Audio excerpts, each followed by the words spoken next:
Hi, Usma. Thank you so much for joining us for an interview. Can you just introduce yourself briefly, please? Yeah, sure. Hi, and thank you very much for having me. So I'm Usma Malik. Um, I recently completed a PhD. Actually, not recently. It's been a couple of years, but it feels recent. I did a PhD at the University of Manchester, Mhm, and I did my master's in creative writing. I'm a writer. It's taken me a while to say I'm a writer. It's had that weird feeling like, am I a writer if I'm not published?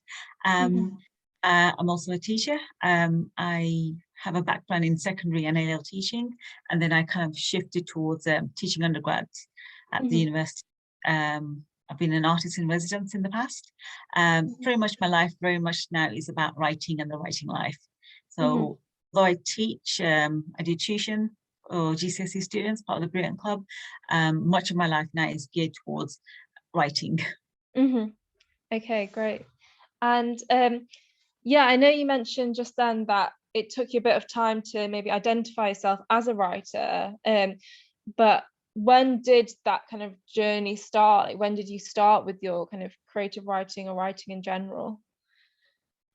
I've always been writing in one form or another all my life. I think most of us who are writers who Mhm, end up doing it as a profession are.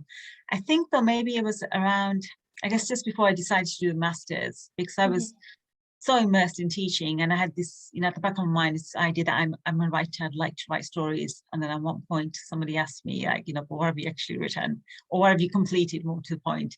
And I mhm, realized I had projects I'd begun, and I felt like I'd only just begun them. And I realized, well, actually, I've been sitting on some of these for a few years, mhm, and then it was trying to maintain a balance between the work life and the writing life. And I got to a point I thought, something has to give.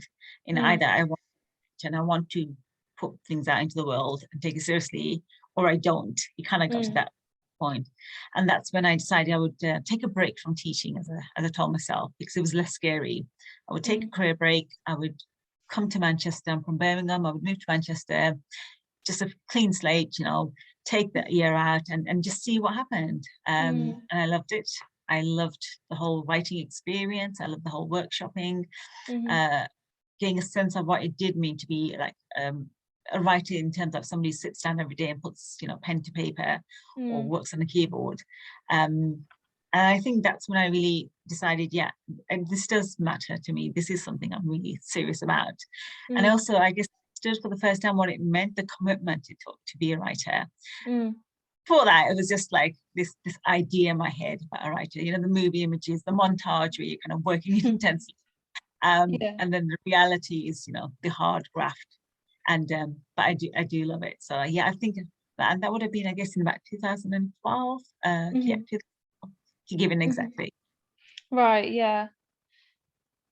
Yeah, great. Thanks for sharing that, yeah, your kind of journey there. And how did you first get involved with Commonword and the novel writing group? It was very much through friends and word of mouth. I have a lot of friends who've kind of been to the Commonwealth workshops and have been Mhm, part of different writing groups over the years. And I mean, I was so busy with other things and workshops and just critiquing work while I was doing the masters and PhD. I never really considered doing something extra. mm, And then straight after that, I had an artist in residency at the General Islands, so I kind of got into that. And it was when my teaching contract at MMU came to an end, and I was like, suddenly I was like, where's my community gone? Where's my writing community gone? Because I'd mhm, kind of just taken part in what was happening around the place.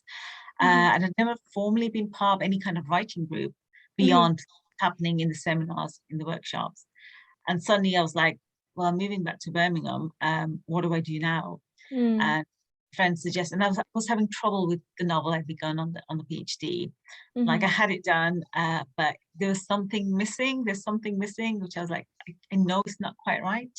mm, Um, and my friend Jennifer Makumbi, who's worked extensively with Commonword, she said, you really should, get in touch with them and have a mhm, go. You're a fantastic resource. And that's how I started. And it's been maybe about, I think, maybe 4 or 5 months now. mhm, mhm. It's fantastic. Yeah, yeah, that was gonna be my next question. So how's the experience been? And yeah, have you kind of managed to It's get that community feeling in the group? absolutely. I mean, you're part of a small group. I mean, the whole small group thing really helps. But you're part of a small group, of writers who are at different stages, but with very different experiences. And we're kind of this sense of it's the support really. It's almost like this very protective, I guess, group in terms of like a very conscious that we are all trying to create something. Yeah, that it's a craft that we're working on, and it's a work in progress, and it's not like presenting polished work, and it's incredibly inclusive. Also the range of experience from getting that kind of objective critical feedback from other writers is so valuable, and that's some of the things I think. And we've all been working on our projects for like a few years now, I think. But it's being with like-minded people, essentially. That's what it's like. It's like, immediately finding connections as writers, and kind of being able to have the kind of conversations that you might not have with your other friends who are good readers or maybe writers themselves, but who maybe come from different backgrounds, but just being part of, I guess, almost like a family of writers, if that makes sense. Yeah. And everyone's so helpful and sensitive and practical with the feedback, which is a good thing. I mean, it's fantastic when people read your work and say, this is lovely, this is really good, and you're kind of waiting for the next bit and it doesn't come. But what you get, what I found from the group is, such helpful practical suggestions about ways in maybe structuring things or re-editing things, and just that fresh eye on work, which is kind of, I'm so close to my project now, it's been years, things that I don't even notice, they will bring up for me. And it's also very much because it's a discussion. It's not, I've read your work, this is what I think. It's very much a going back and forth, a discussion amongst each other. And then the other side of it, when you get to read somebody else's work and you look at different ways and different perspectives of looking at the world, and in terms of approaching the craft, and ways in which we plan things, our plotting, where we develop characters. So it's it's this going back and forth between and so I guess this great pool of ideas from other writers contribute to, then you all get something out of, because you learn so much from I find you learn so much from critiquing other people's work and giving them feedback. You're always learning from another writer. So yeah, I mean, that would be, I guess, the key things, and they're just a brilliant bunch of people. Yeah. I'm so glad to hear that. Yeah, you found that kind of community and connection with them, and it sounds like there's been really sort of helpful dialogue that you managed to have when you're attending the sessions. And I don't mean to say that I didn't get this from the other groups I was in, but it's slightly different when you're on some kind of academic course like the Masters is and the PhD is. There's also this particular end goal, because you're trying to also get a qualification with the Masters, and you're also trying to get with the PhD. And yes, you want to publish, but I found that, I guess, the focus in a way is in the kind of feedback you get, and the conversation you have can be slightly different. Whereas this is, you're just with a bunch of writers, essentially. Right, yeah. Working on stories, if that makes sense. Yeah. No, I was going to ask you actually, about the, like, comparing a little bit your experiences between, like that, like the academic setting, and if what would you say to someone who maybe hasn't even had any sort of workshop experience with regards to creative writing, and maybe they're very much at the beginning of their journey of trying to decide if they want to be a writer? So what would you say to them if they were thinking of joining a group? And I would absolutely recommend that they do, if only to find other like-minded people, like I said, that they can talk to about writing.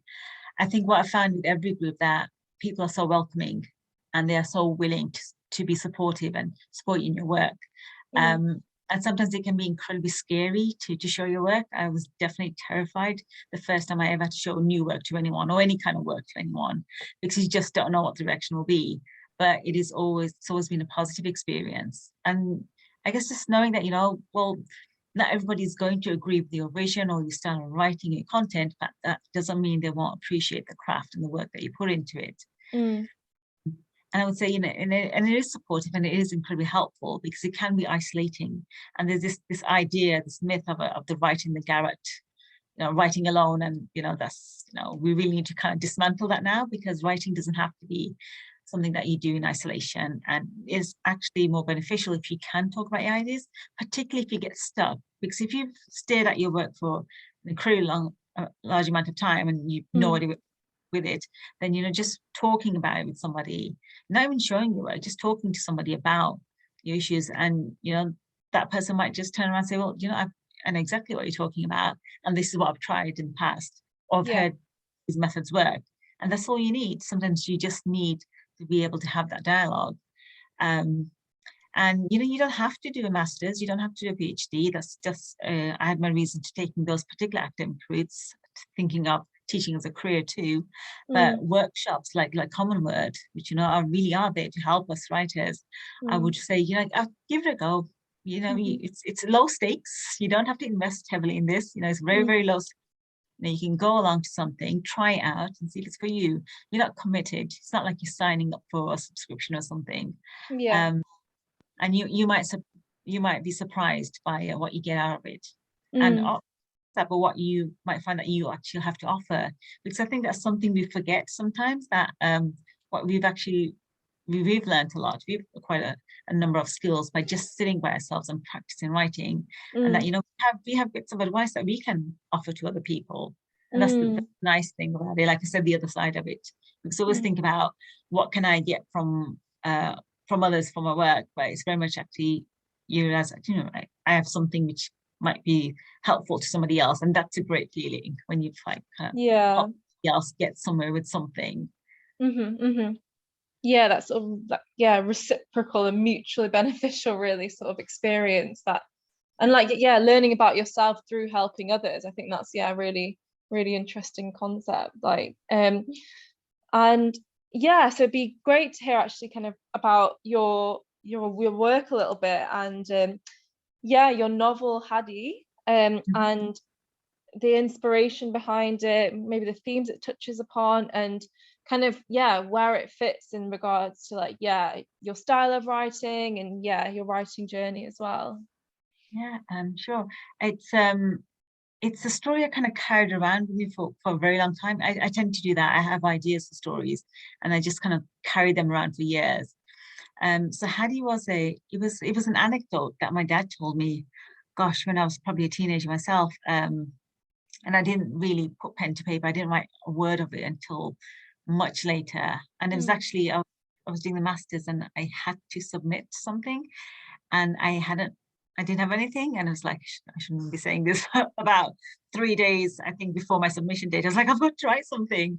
I thought, oh my God, I'll write about HADI. So it began as a short story. There's an anecdote about a friend my dad had, who he lost touch with, who was, working really hard at being a poet. And my dad grew up in a village, a very small village, not much around them, not many resources. And his friend would kind of sit up every night and he'd be scratching away at the paper and writing his poems and sending them off. And occasionally he'd get one published, and then he'd gather up all his mates, get everyone around him, and they'd go off somewhere where nobody knew this guy, because he was so bad. His credit was so bad in the village and the surrounding areas. He never had any money, so nobody would believe him when he had money, and they'd be dead to him. And he'd go and he'd them all to the slap up meal and drinks, and my dad's like, and then all his money would be gone in one day. He'd treat us all, and then he'd go back to writing his poems again, trying to get some more money. And I love the story and the idea of this young man. And I don't know what happened to him, but I just kept wondering about a character who kind of grew up in I guess like the kind of village my dad grew up in. I thought, what would be the opportunities? How would somebody make it, or what would drive somebody? Because mostly people want their sons to kind of go to some kind of profession where there's money.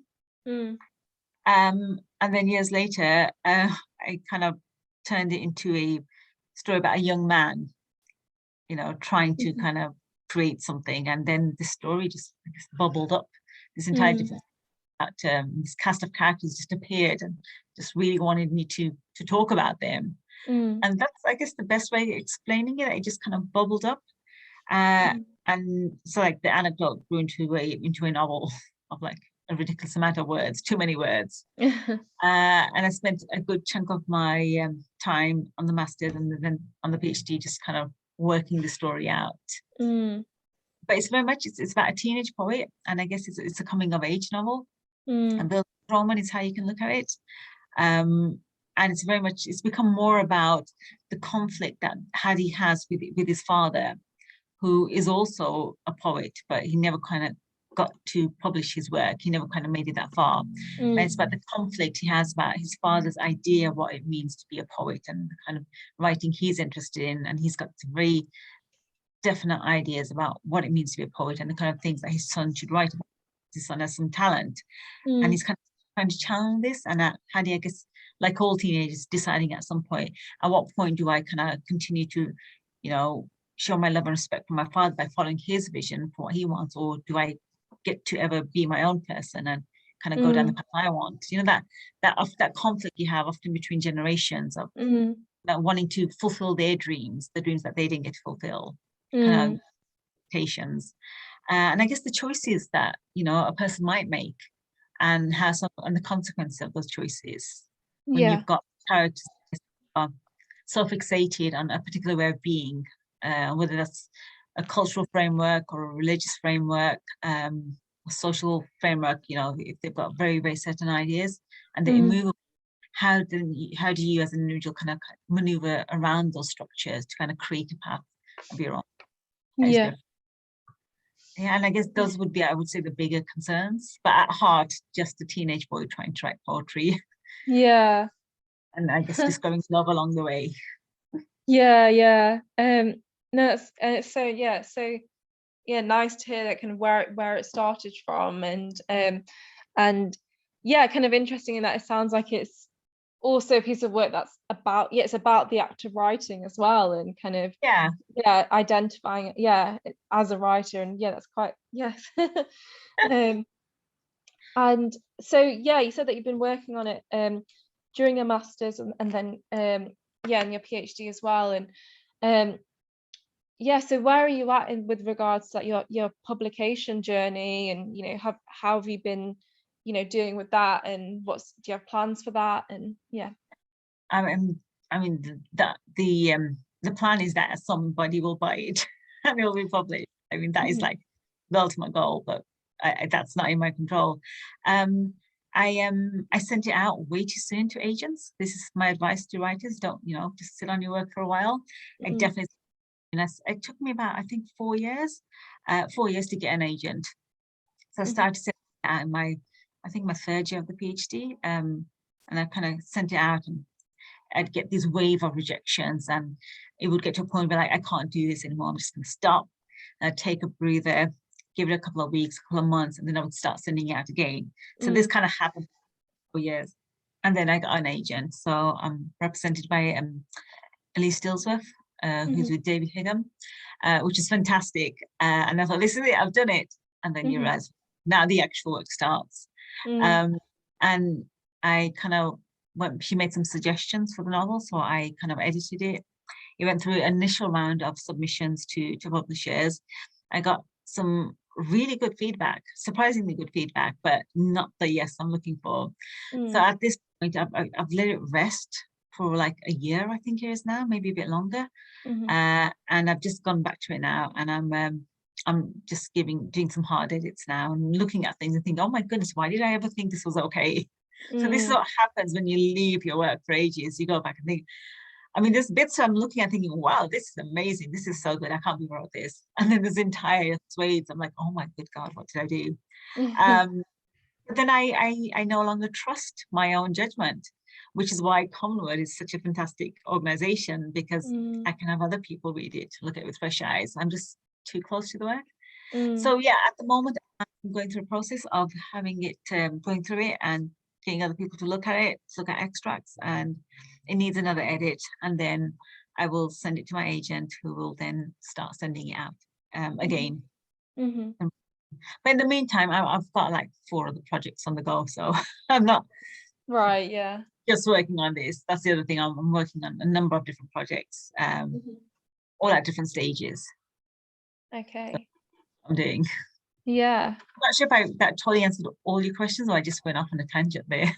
No, yeah, that's great. Thank you. Yeah, thanks for giving us an insight into your journey. And I think in there were definitely, you know, a few tips for writers, whether they're starting out or, you know, they're in the midst of the journey. And yeah, I think hearing your experiences, because they've been kind of varied and like you've gone through a few different stages, that's really helpful. So yeah, thank you, Usma, very much. Welcome.